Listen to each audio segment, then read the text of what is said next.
নিয়ে সংসার যমুনায় ভেসে চলেছে। কথা মন দিয়ে শোনো, ছোট্ট করে তত্ত্ব বলে যাবে, ছোট্ট করে। নৌকো বিলাসটা সম্পূর্ণ দেহ তত্ত্ব।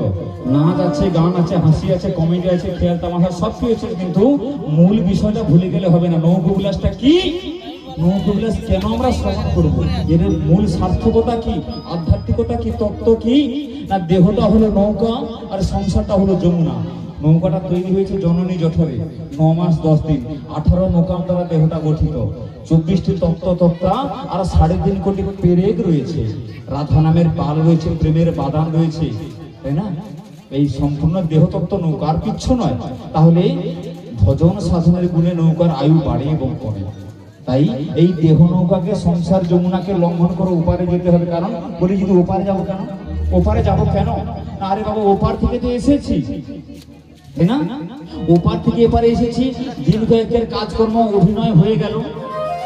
আপনি মায়ের অভিনয় করছেন, বাবার অভিনয় করছেন, দিদি দাদার অভিনয় করছেন, এই অভিনয় আপনার যেদিন ফুরিয়ে যাবে, সেদিনে মায়ার রঙ্গ